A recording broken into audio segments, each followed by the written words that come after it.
Donald Trump is the first former US president to face a criminal trial after being accused of paying hush money to former porn star Stormy Daniels. He's described the case as an assault on America. Mr. Trump is travelling home after no jurors were selected in the first day of the trial.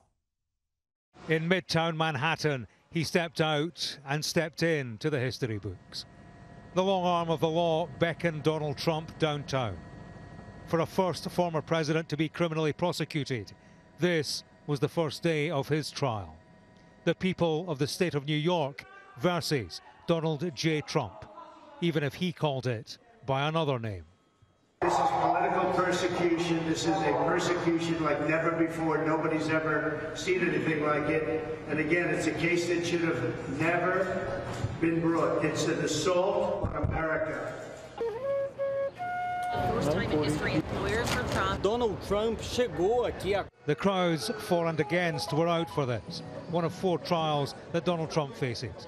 I think it's all a hoax, and they're not going to get Donald Trump. It might be the only trial before the November election. We are one step closer to holding him accountable. This is the so-called hush money case relating to former porn star Stormy Daniels. She claimed that she had an affair with Trump. He's accused of paying her to keep the story quiet before the 2016 election. The alleged crime is that he put the payment through the company books as something else. In the building where New York prosecutes its criminals, a court on the 15th floor began picking jurors who'll decide the fate of the former president. These are pictures from inside court. When Trump was introduced to potential jurors as the defendant, he was seen to deliver what was described as a tight-lipped smirk.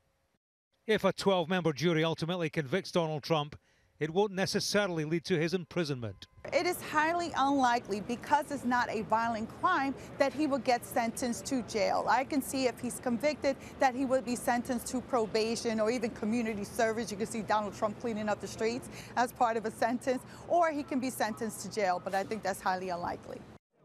While the circus ensued outside court, inside the wheels of justice began to roll. Donald Trump's defense team asked that the judge step down, withdraw from the case. The judge, Juan Merchan, denied that and delayed a ruling on a separate request that he be given a day off from court on the 17th of May to attend his son's high school graduation. It was the procedural start of a court case that will decide one man's guilt or innocence.